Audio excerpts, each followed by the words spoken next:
Radio पिटारा के toll free number 1812,013 पर missed call लगाएं और कृषि संबंधित जानकारी पाएं। किसान मित्रों, आज हम बात करेंगे सफेद मूसली की खेती के बारे में। सफेद मूसली मुख्यतः राजस्थान, मध्य प्रदेश और गुजरात राज्यों में पाई जाती है।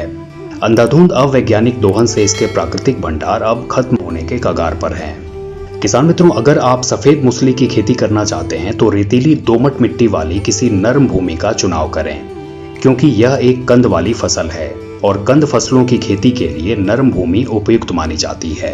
यह भी ध्यान रखें कि मिट्टी में जीवाश्म की पर्याप्त मात्रा मौजूद हो और भूमि ज्यादा नर्म नहीं हो, अन्यथा कंद पतले रह जाएंगे। किसान मित्रों, मूसली की फसल को पानी की काफी अधिक आवश्यकता होती है। चूंकि सफेद मूसली को जून महीने में लगाया जाता है तो इसे शुरुआत में पानी की काफी अधिक जरूरत होती है, लेकिन जुलाई अगस्त में वर्षा होने के कारण आमतौर पर इसे कृत्रिम रूप से सिंचाई की जरूरत नहीं रह जाती है। किसान मित्रों, यह भी जान लें कि मूसली की फसल पकने के बाद जब तक उसे खेत से न उखाड़ लिया जाए तब तक जमीन गीली रहनी चाहिए।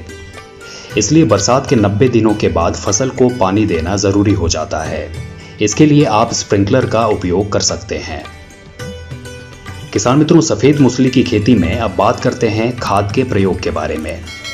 सफेद मूसली की खेती में विभिन्न प्रकार के खाद का प्रयोग किया जा सकता है। आप प्रति एकड़ 5 से 10 ट्रॉली गोबर या कंपोस्ट खाद का भी प्रयोग कर सकते हैं। बेहतर होगा कि इसे आप खेत तैयार करते समय बिजाई से पहले खेत में मिलाएं। इसके अलावा हरी खाद का प्रयोग करने से भी सफेद मूसली की खेती में बेहतर परिणाम दिखते हैं। इसके लिए आप फरवरी से जून के महीने में जब खेत खाली रहता है तब आप अल्पावधि वाली कुछ फसलों की बुआई कर सकते हैं। इसके बाद मई से जून के बीच में खेत तैयार करते समय इन फसलों को हल चलाकर खेत में ही मिला सकते हैं। इससे आपको मूसली की खेती में बेहतर परिणाम देखने को मिलेंगे। किसान मित्रों, हरी खाद के अलावा आप हड्डी खाद का भी इस्तेमाल कर सकते हैं। यह इस फसल के लिए काफी लाभदायक सिद्ध होता है। यह खाद माइक्रो न्यूट्रिएंट से युक्त होने के कारण फसल के लिए उपयोगी है। किसान मित्रों, भूमि को नरम करने के लिए सॉइल कंडीशनर का भी उपयोग किया जाता है।